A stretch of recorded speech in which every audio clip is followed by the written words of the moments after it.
Esselamu Aleyküm ve Rahmetullahi ve Berekatuhu. Merhaba değerli 6. sınıf öğrencileri. Fen bilgisi dersimize hoş geldiniz. Bugünkü dersimiz deri ve görevleridir. İndi gələn birinci sayfa 84'te bu dersin sonunda baxaq nelerimiz var. Bunları oxuyağın her derste yaptığımız gibi. Deri tabakalarını adlandırırım. Derinin her tabakasının özelliklerini öğrenirim. Derinin vücuttaki görevlerini belirtirim. Deri sağlığını korumak için olumlu alışkanlıklar edinirim. Evet değerli öğrenciler, bunu okuduktan sonra direkt geçelim konumuza.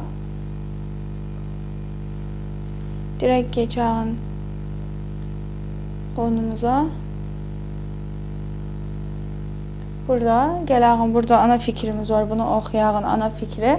Ana fikir nedir bize?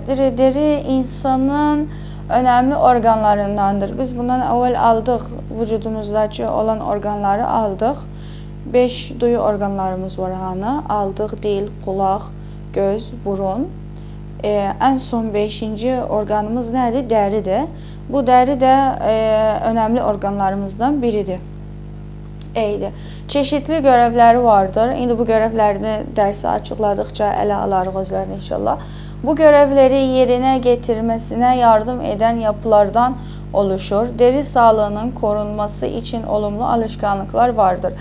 Türlü görevleri vardır vücudumuzda. Bu görevleri yerine getirmek için ayrı bir şeyler var, yardım eder özünə, hatta bu görevleri yerine gelsin. Bunları inşallah açıklarıq indi yavaş-yavaş. Ondan sonra derinin sağlığını korumak için bazı yöntemler var, bazı şeyler var. Onlara göre edağın, yani o yöntemlere göre uyağın, hatta derimizin sağlığını koruyağın. Burada kelime dağarcağımız var. Her derste dediğim tek size bu kelime dağarcağı geri defterde bulunsun. Bunu geri defterde yazarsınız. Kelime dağarcağımız nelerdir? Üst deri, gözenek, alt deri, yağ bezi, bir de ter bezi. Bunlar kelime dağarcağlarımızdır. Gələk indi burada bu sayfada deri nedir? Derini 2 tabakadan oluşur. Bunların özəti malzemədədir. Direkt geçelim malzemeye. Hatta baxalım malzemede sorumuz var, tanımımız var, nedenimiz var. Bunları ele alağın. Gələk burada sorumuz var. Deri nedir? Deri nedir dediği zaman yani bu aynı vaxtda derinin tanımını anladır sənə. Yani tanımlarda, o izah imtihanında tanımlarda deri geldiği zaman edə biləsən bunu yazasan. Çünkü aynəndir. Ne diyərik? Diyərik derinin yani tanımında ya da gəlsə siz üçün deri nedir diyərik. Deri insan vücudunun dış örtüsüdür. Önemli organlardan biridir. Büyük organımızdır. Erişkin bir insanda kapladığı alan yaklaşık 1,7 metrekaredir. Erişkin bir insanda kapladığı yerin ancaq da 1,7 metrekaredir. Bu rakam önemlidir. Ağırlığı ise yaklaşık 3 kilogramdır. Ağırlığı da ancaq da 3 kilogramdır. Evet değerli öğrenciler, derinin tanımı geldiği zaman bunu yazarsınız. Ondan sonra gələk derinin tabakalarına. Biz bundan evvel aldıq gözün tabakası var idi. Kulağın şeyleri, tabakaları var idi. İç kulak, orta kulak, dış kulak. Aynen şekilde derinin de tabakaları var. Gələk baxaq derinin tabakaları nedir? Özellikleri de nedir? Adları da nedir? Bunları ele alağın tek tek. Derinin tabakaları birinci tabakaya ne diyərək? Dış tabaka üst deri olarak adlandırır. Dış tabaka üst deri olarak adlandırır. Bunu qasd edir. İndi bu derimizi görürük hani budur. Yaşamsal sıvıları vücut içinde tutar ve yüzeyinde gözenek adlı küçük delikler vardır. Üst deri tabakamızda, burada birinci tabakada üst deride üzerinde küçük delikler vardır. Bu küçük deliklere ne diyərək? Gözenek diyərək. Ərəbcə biz buna ne diyərək? Məsamet. Bu deliklerin yoluyla bizim derimiz ne der? Nefes alır, verir. Bazen hani mesela deyəsiz böyle yani özünüzü hiss edəsiz enneho şeydir yani necədir nefesiniz sıxılı, boğulusunuz. Qalxsağınız banyo yaptığınız zaman bu gözenekleriniz açılı banyodan sonra gözenekler çünkü şey tutar, bu gözenekleri mikroblar tutar ya da tozlar tutar ve sen banyo yaptığı zaman canudaki gözenekler açılanda rahatla sen edə biləsən, dəri hiss edəsən, nəfəs alır. Dərimizin də olmağı vücudumuzda çox önəmlidir. Çünki biz bundan əvvəl aldıq. Bizim vücudumuzda nə var? İskelet sistemi var, sinir sistemləri var, beyin var, gözün yapısı var, burunun, qulağın, bunların hepsinin yapısı var. Bu dərimiz nə edər? Bizi örtər, içəridəki olan orqanlarımızı hepsini örtər, hepsini də dış etkənlərdən korur. Əgər gəlsəydi bu dərimiz olmasaydı, şeklimiz də güzel olmazdı. Allah Teala bizi güzel yaratıbdı. Bize bu güzel dərini veribdi. Hatta içeriden olan ayıblarımızı örtsün. Bu birinci şeyi aldık. Birinci tabakanı aldık, dış tabaka. Dış tabakaya ne deyirdik? Üst şey deyirdik özünə. Üst dəri deyirdik özünə. Üst dəridə nə var idi? Gözenekler var idi. Eydi. Gəlağın ikinciye nədir? Üst derinin altında duyu sinir uçlarını içeren alt derimsi tabaka bulunur. Bu tabakada saç ve üst deriyi nemlendiren yağ bezleri ve ter salgılayan ter bezleri bulunur. Üst derinin altındaki tabaka nədir? İkinci tabakada duyu sinirleri var. Bir de ne var? Saçtan üst deriyi nemlendirir. İkinci tabakada nəyimiz var? Saçlarımız var. Başımızda olan saçları qazı edilir. Bir də nəyimiz var? Yağ dəriyi nemləndirən yağ bezləri var. Dəriyi kim nemləndirir? Yağ bezləri. Bir də ter salgılayan ter bezlərimiz var. Buna diqqət eləyin. Bəzi kere sizin üçün bunlar şeydə gələ bilər. Doğru yanlışda gələ bilər. Mesela diğer deriyi nemləndirən özü nədir? Deriyi nemləndirən yağ bezləridir. Qaxar nədir doğru yanlışda? Diğer deriyi nemləndirən ter bezləri. Ters eder özünü. Doğru yanlışda yani. Ya da qaxar seçenek koyar. Diğer deriyi nemləndirən seçenek koyar. Ter bezleri yani yağ bezleri sen yağ bezlerini seçesen. Deriyi nemləndirmə görsəv deyəsən yağ bezləridir. Ter salgılayan görsəv deyəsən ter bezləri. Hani bizim vücudumuz terimizi dışarı atar. Onu necə atar yazıya? Nəyin yardımıyla? Ter bezlərinin yardımıyla dışarı atar. Eydi. Bunlara dikkat edin değerli öğrenciler. Yanınızda da aynı vaxtda işaret yapın. Hatta oxuyan daha az biləsiniz. Çünkü bu bəziləri dediklərim sizə uyarı idilər. Bəzi seneler gəlibdi. Eydi. Burada boşluklarımız var. Gəlin baxalım bu boşluklar nədir? Birinci, derimizə saç ve tırnak gibi ek yapılar bağlıdır. Derimize neler bağlıdır? Ek yapılar. Bir soru da var. Soru gelebilir sizin için. Derimize ek yapılar, derimize bağlanan ek yapılar nelerdir? Diyesen saç ve tırnak. Bitti. Cevap besmuncadır. Ya da böyle bu şekilde boşlukta gelir senin için. Eydi. Saçımız boşluk tabakasına eklidir. Saçımız hara eklidir? Alt deriye eklidir. Eydi. Boşluk ise alt deri tabakasının oluşturduğu sert cisimdir. Parmak uçlarını dış etkenlerden karşı korur. Cevap nedir? Tırnak. Tırnakımız ne der? Tırnakımız ne der? Parmak uçlarını dış etkenlerden karşı korur. Yani indi bu tırnaklarımız var hana. Eğer tırnaklarımız olmasaydı sen her hara el vursaydı, hareket etseydi inciderdi sen. Bəs tırnağı olduğu için seni dış etkenlerden koruyuptu.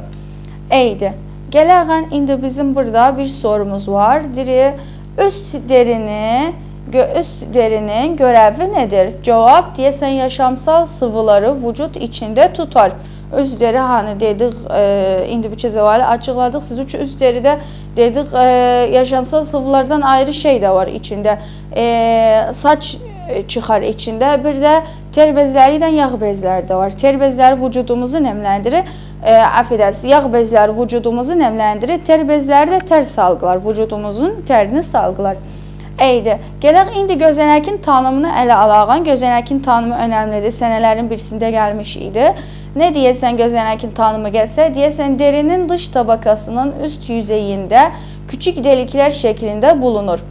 Nədir? Cevabı derimizin dış tabakasında yani yazıda derinin dış tabakasında üst yüzeyinde küçük delikler şeklinde bulunur. Üst yüzeyinde küçük delikler şeklinde bulunur. Biz bu delikleri öncəyə də bilmərik də görəğin. Bəs elmiyen olduğu için ad da veriblər özünə, faydası da bize var. Eydi. Burada baxalım bir sorumuz var. Deriyə bağlanan üyelər nələrdir? Dərimizə bağlanan o bir üyelər nələrdir? Ya da dərimizə bağlanan ek üyelər nələrdir? Aynen gələ bilər. Cavab deyəsən derimizə saç və tırnaq gibi ek yapılar bağlıdır. Hani indi biraz əvvəli tırnaqdan, indi biraz əvvəli saçdan tırnaq boşluqdaydı. Nə dedik özlərinə? Ek yapılardı. Bu doğru yanlış da gələ bilər. Diqqət eləyin bu sorulara. Eydi. Saçımız alt deri tabakasında ekilidir. Saçımız harda ekilidir? Alt deri tabakasında ekilidir. Tırnaklar ise tırnaklar ve hardadır. Tırnaklar ise alt deri tabakasının oluşturduğu sert cisimdir. Alt deriden tabakasının oluşturduğu nedir? Sert cisimdir. Dırnaqlar alt dəriyə bağlıdır. Dırnaqlar, bu saçlar alt dəriyə bağlıdır. Dırnaqlar ise deri tabakasının oluşturduğu sert cisimdir. Parmak uçlarını dış etkenlere karşı korur. Biraz evvel dediğimiz ki hani burada boşluk var idi. Parmaklarımızı ne der? Dış etkenlerden korur. Evet değerli öğrenciler, geçen kitaba bakın, burada resimde de bu resim matlub deyil sizdən, bəs tavzih üçün baxın özünə. Baxın, o daha bu dərimizin üst tabakasıdır. Burada nə var? Gözenek var dərimizin üst tabakasında. Dərinin deyək alt tabakasında nəyimiz var? Ter bezləri var. O daha bu sarılar özüdür. Ter bezləridir. Bir də nəyimiz var idi? Ayrı aldıq. Yağ bezləri varımızda. Baxın, bu resimdə yağ bezləridir. Bu ter bezləri nə edər? Ter salgılar. Yağ bezləri də nə edər? Vücudumuzu nemləndirir. Gözenek də nə edər? Vücudumuzun üst tabakasındadır. Küçük deliklər şəklindədir. Hani tanımını ələ aldıq. Bu da işarət yapıb siz üçün üst dəri yazıbdır. Bu da ikinci tabakamızdır. Derimsi hani deyərik özünə. İyiydi. Bu resimə baxın bəs anlamağı için. Tamam? İyiydi. İndi geçəğin. Bakın burada da dırnağımızın resmi var hani. Tırnak derinin ek yapısıdır. İncele özünü. Yani incelemədir. Matlub deyil sizdən. O ta burada yazıb deri kenarı. Bakın bu derimizdir. Derimizin kenarıdır. Hani yazıb siz üçün. Dırnaq hara bağlıdır? Derimizin kenarına bağlıdır. O zaman yani dırnaq hara bağlıdır? Derimizin kenarına bağlıdır. Parmaklarımızı ne der? Dış etkenlerden korur. Tamam? Eydi. Kitapta sayfa 86'da nəyimiz var? Düşünüyorum ve cevaplıyorum var. Bunların soru cevabını malzemede yapmışıq. Geçen direkt malzemeye. Sonuç çıkarıyorum. Gözenekler neden üst deriye yayılmıştır? Diri gözenekler, hanım Ərəbcə dediğimiz məsamet, işindir üstü dəridədir. Cevap alaq baxaq. Deri vücut dışında ter atabilsin diye gözenekler üst deriye yayılmıştır. Hatta derimiz teri dışarı atsın diye gözenekler derinin üst tabakasındadır. Eydi. Gələk burada baxaq, eleştiriler düşünce varımızda. O da nədir? Yağ bezlerine sahip olmasaydıq, derinin şekli ve dokunuşu nasıl olurdu? Eğer yağ bezlerimiz olmasaydı, derimizin şekli ile dokunuşu necə olardı? Yağ bezleri biz dedik nedir? Derimizi nemləndirir. Eğer olmasaydı, derimizde nemləndirmə olmasaydı, vücudumuzla şeklimiz necə olardı? Gələk baxaq, cevabımız nedir bize? Diri kuru ve kıvırcık olurdu. Derimiz kuru olurdu, bir de kıvırcık olardı. Evet değerli öğrenciler, kitapta sayfa 86'ını bitirdik. İndi geçen kitapta sayfa 87'ye, orada bu da neyimiz var burada? Derinin görevleri nelerdir? Bunu bakın burada malzemede yazılıbdı. Derinin görevleri nelerdir? Biz geçen kitaptan oxuyağın siz için. Hatta daha anlaşılır bir şekilde olsun. Bu soru senelerin birinde gelmiş idi üzerinde ve okuduğunuz zaman dikkat eləyin bunlara. Derinin görevleri nelerdir? Bu birinci noktada vücudun dış örtüsünü oluşturur, iç kısımdaki yapıları korur. Vücudumuzun dış örtüsünü ne der? Oluşturur. İçerisinde olan yapıları ya da kısımları korur. Hani mən dedim sizə, 3 əzəval dedim, içəridə nəyimiz var? Bizim beynimiz var, sinir sistemimiz var, iskelet sistemi var. Bunları hepsini dərimiz nə edibdi? Örtübdü özün. Bir də qoruyub özün. Nədən qoruyub? Dış etkənlərdən qoruyub. Eydi. İkinci nöqtəyə gələyən. İkinci nöqtə nədir bizə? Deri dokunma duyu organını temsil eder. Deri nəyi temsil eder? Dokunma duyu organını temsil eder. Yüzeyinde farklı duyu hücreleri vardır. Üzerinde neler var? Farklı duyu hücreleri vardır. Yani türlü duyu hücrelerimiz var. Mesela bu duyu hücreleri ne der bize? Ağırlık, soğuk ve başka dokunma hislerini tanımlaması için beyne iletir. Mesela gətirdim, mesela indi yanıma gətirdim bir kalem, belə bu şekildədir. Əl vururam özünə, bilirəm deyirəm bu kalem sərtdir. Neydən bildim? Mən buna dokundum, bu kalemə dokundum, əlimlə dokunduğum için bildim bu sərtdir. Mesela bəzi kalemlər var, hani belə ətrafları tüklə qaplıdır, belə gözəl şeylərlə. Ona əl vurduğum zaman deyirəm bu yumşaqdır. Neydən mən bildim? Əlimlə bildim, duyu organımla bildim. Əlim nədir? Dokunma duyu organıdır. Məsələn, deyək satıl su gətirdik. Biri soğuk, biri sıcaq. İkisinə də əlim koydum. Dedim bu soğukdur, bu sıcaqdır. Mən necə bildim soğuk, sıcaqdır? Mənim əlimdə olan türlü duyu hücreləri var əlimdə. Bu duyu hücreləri nə edər? Qalxar, suyun soğuqluğunu ya da sıcaqlığını ilətər hara? Beyinə. Beyinə ilətdiği zaman mənim beynimdə sinirlər var. Bu beynimdəki sinirlər mənə əz verər, mənə deyər bu su soğuqdur, bu su sıcaqdır. Mən neydən bildim? Dərimin ya da əlimin yolu ilə bildim bu su soğuqdur, bu su sıcaqdır. Əgər mənim dərim olmasaydı mən bilməz idim suyun soğuqlu sıcaqlığını. Bir də məsələ qələmin sərtdən yumşaq olmağını bilməz idim. Eydi. Gələk üçüncüyə. Üçüncü baxaq nedir bizə? Vücut içində gərəkli olmayan maddeleri yağ, su və tuz şeklində ter aracılığıyla atarak boşaltıma yardımcı olur. Vücudumuzda gərəkli olmayan bazı maddeler var. O da nədir gərəkli olmayan maddeler? Yağdır, sudur, duzdur. Bunları nə der? Terin yardımıyla dışarı atar. Hani dedik ter bezlerimiz var. Onların yardımıyla, o ter bezlerinin yardımıyla ne der? Yazıya atar özünü. Eydi. Gələk dördüncüyə. Bu dördüncüdür. İnsanın dış görünümünü oluşturur. Her insana farklı bir şekil verir. İnsanın dış görünümünü oluşturur. Her insana da farklı bir şekil verir. Yani yoktu insan insana benzersin ya da deri deriye benzersin. Her insana bir şekil Allah Subhanahu ve Teala deri verip bir şekil güzellik verip bazımız beyazdı, bazımız esmerdi. Her birimizin de şekli bir yani tühürdü. Hiçbirimiz birbirimize benzemeyiz. Eydi. Gələk diğer noktamıza. O da 5. en son noktamızdı. Bu 5.'dir. Parmak izi aracılığıyla insanlar tanımlanabilir. Parmaklarımızın izlərinin aracılığıyla insanlar ne olur özlerine? Tanırıq özlərin. İnsanların parmak izleri birbirlerinden farklı özellikler gösterir. Hani görübsüz mesela deyək filmlerde ya dizilerde bir olay bir şey olduğu zaman polisler gelirler ne der? Araştırma yaparlar, parmak izleri alırlar, bakarlar o işi kim yapıbdı. O parmak iziyle bilərlər, o işi filan insan yapıbdı.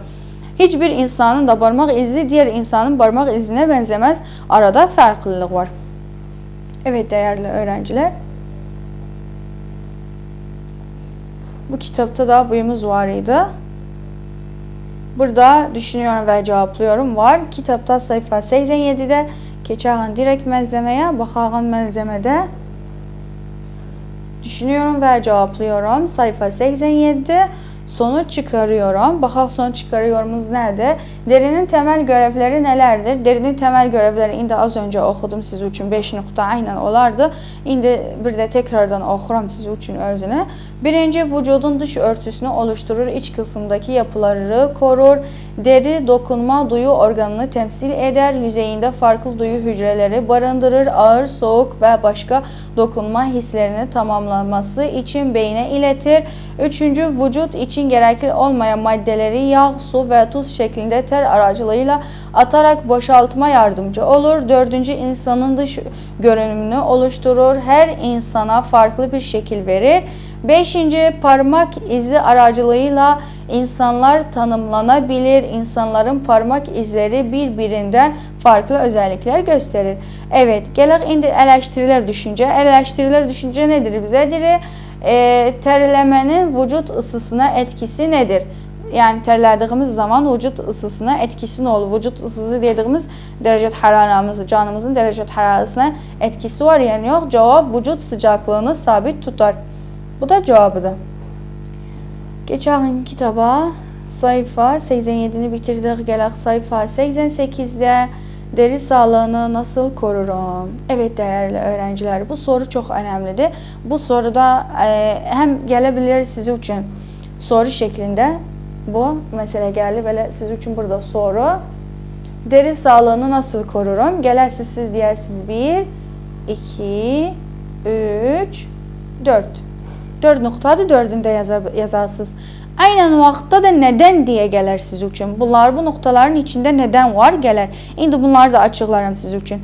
Gələk indi əvvələn noktalarımızı oxuyalım. Baxaq nedir bizə? Biz necə edə bilirik vücudumuzdakı dərinin sağlığını koruyalım. Necə edə bilirik koruyalım? İndi biz bildik vücudumuzda, dərimizdə gözenekler var, ter bezləri var, yağ bezləri var, türlü dokunma, duyu organlarımız var. Bunları necə koruyalım? Gərək biz bunları koruyalım. Hətta edə bilək hayatımızı sürəğin, yaşamımızı sürəğin biləğin. Mesela o soğuktu, o sıcaktı ya vücudumuzda olmayan, yani vücudumuzun ihtiyacı olmayan maddeler, mesela yağ, su, duz, bunları ter yoluyla yazıya atar. Biz gərək nələr edəğin, hətta canımıza, dərimizə məqəyyət olağın. Gələk baxaq, birinci noktamız nedir? Bizədir, her gün banyo yaparak derimi temiz tutarım. Gündə gərək edəğin banyo yapağın, dərimi de temiz tutum. Niçin gərək gündə banyo yapam? Cevabımız baxaq nə olur? Çünkü banyo yapmak deriye bulaşan kirli ve ölü hücreleri temizler. Banyo yapsa o ne desen? Banyo yaptığı zaman deriye bulaşan kirli bir de ölü hücreleri ne der? Temizler. Hani dedim size dersin başında dedim, gözenekler bazen mikrop kapar ya da tozun yoluyla ne olur? Gözeneklerin yolu kapanar. Ve sen banyo yaptığı zaman vücudu rahatlar. İyiydi. İkinci nedir? Güneşte uzun süre durmaktan kaçınırım. Çok uzun, yani çok bir vakit gene güneşte durmayağın. Niçin? Cevapdır çünkü güneşin sıcaklığı deri üzerinde yanık yapabilir. Güneşin sıcaklığı derimizde ne der? Yanık yapabilir. İyiydi. Üçüncü, makas ve bıçak gibi keskin aletleri kullanırken yaralanmaya dikkat ederim. Makasla bıçak kullandığım zaman elimin yaralanmasına dikkat ederim. Yanıkların olmaması için sıcak şeyleri koruyucu ile tutarım. Elimde hatta yanıklar olmamak için mesela sıcak şeyler kaldırdığı zaman mesela anne dedi sana gel bana yardım elə bu kazanı mənim üçün qaldır, yəni bu şeyi mənim üçün qaldır. O eşya sıcak ise ne desen sen kalkasan onu neyle tutasan?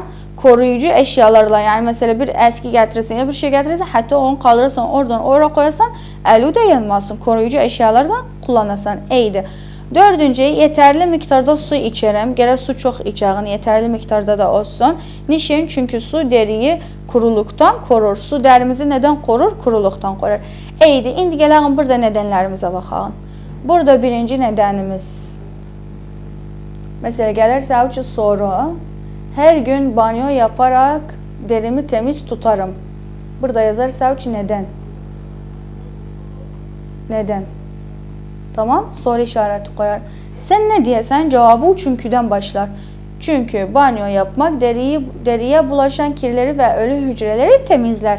Cevabı bunca olur. Bitti noktaya kadar. İyiydi. Gələk ikinci nedenimize. Güneşte uzun süre durmaktan kaçınırım.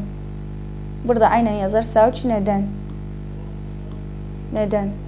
Alamet istifham. Soru işareti koyar. Sen ne diyesen cevabı hardan başlar? Çünkü güneşin sıcaklığı deri yüzeyinde yanık yapabilir. Nokta. Cevabı üçüncüden başlar, nokta ile biter. Üçüncüde yoktu şey. Neden? Dördüncüde varımızda yeterli miktarda su içerim. Aynen. Burada yazarsa üç neden? Soru işareti. Cevabı hardan başlar. Çünkü su deriyi koruluktan korur. Bitti. Nokta. Bu kadar. Yani bakın burada neçə şey var. Hem gələr sənin üçün soru, deri sağlığını nasıl korurum 4 nokta yazırsan, hem sənin üçün içindən 3 neden gələr. Bu nedenlerin cevapları zaten aynı özləriylədir. Çünküden başlar cevap, noktada biter. Aynen sinir sisteminin sağlığının korunması teki. Hem soruydu tek başına, hem içlerinde neden var idi. Evet değerli öğrenciler. Burada sayfa 88'de düşünüyorum ve cevaplıyorum var. Bunu geçelim malzemeye. Bakalım malzemede cevaplarımız nedir? Düşünüyorum ve cevaplıyorum. Sayfa 88. Sonuç çıkarıyorum. Deriyi olumsuz yönde etkileyen kötü alışkanlıklar nelerdir? Derimizi olumsuz yönde etkileyen kötü alışkanlıklar nelerdir? Gələk baxaq nədir? Cevabımız derinin sağlığının korunmasının tam tersini. Onun tam tersini yazarsınız. O 4 noktanın tam tersini yazarsınız. Ne yazarsınız? Mesela yazarsınız her gün banyo yapmamak. Bu birinci noktadır. Biz orada ne dedik? Her gün banyo yapmak. İyiydi. İkinci nokta. Uzun süre güneşte oturmak. Biz orada ne dedik? Uzun süre güneşte oturmaktan kaçınırım. Burada ne diyesen? Uzun süre güneşte oturmak. İyiydi. Üçüncü. Makas ve bıçak gibi keskin aletler kullanmak. Biz orada ne dedik? Makasla bıçak, keskin aletler neler kullanmarıq. Şimdi burada ne diyesen kullanmak. Niçin diyesen kullanmak? Çünkü değerini olumsuz yönde etkilisen. İyiydi.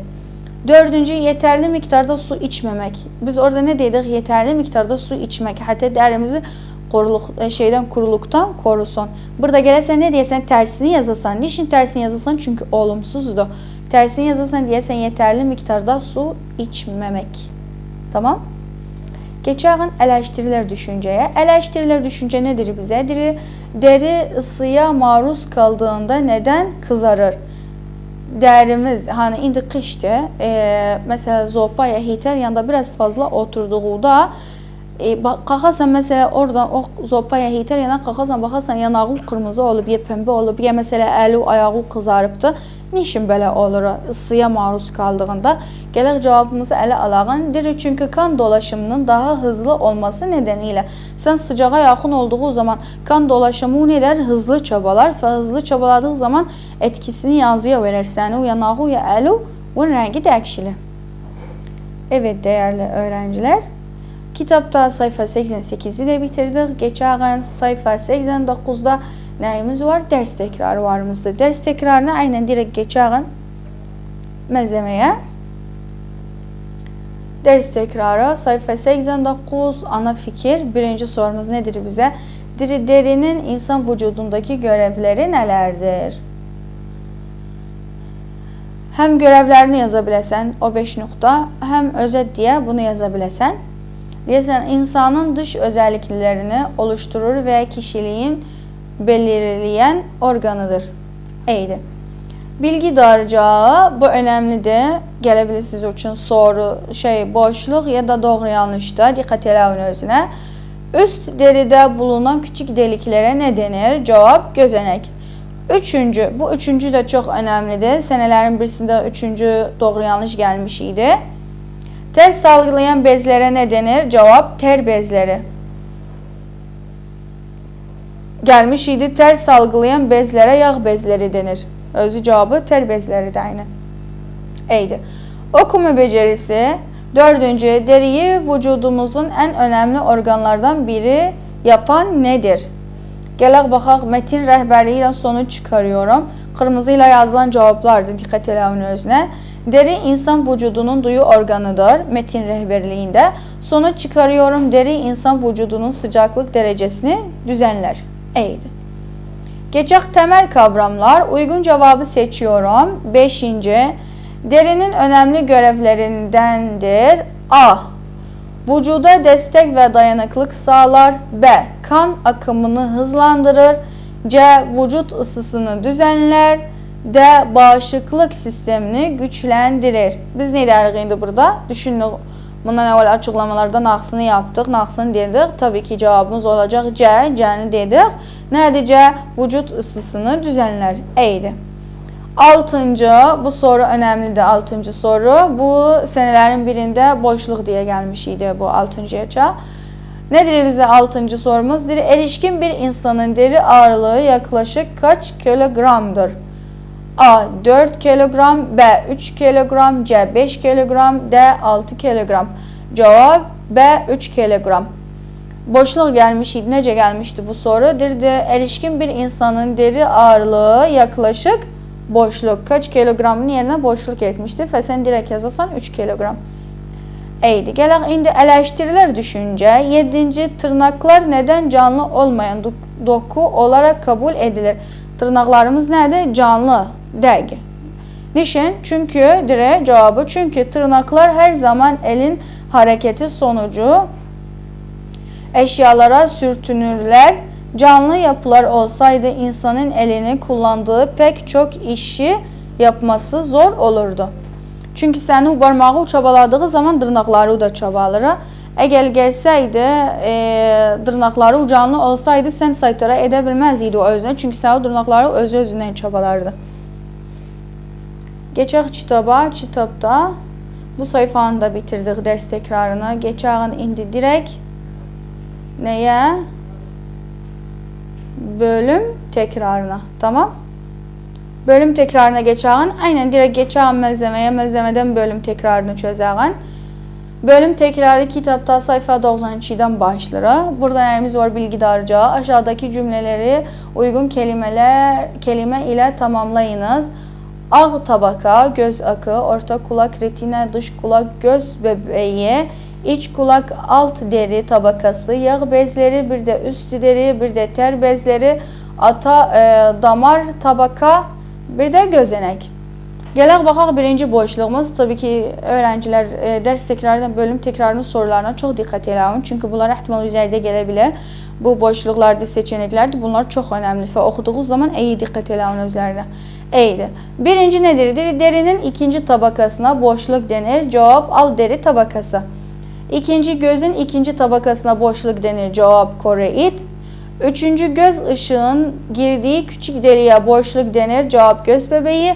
Dördüncü deriyi nemlendiren bezlere boşluk denir. Cevap yağ bezleri. Beşinci gözün ışığı hassas cisimler içeren tabakasına boşluk denir. Cevap retina. Altıncı kulak kepçesini kapsayan bölüme boşluk denir. Cevap dış kulak.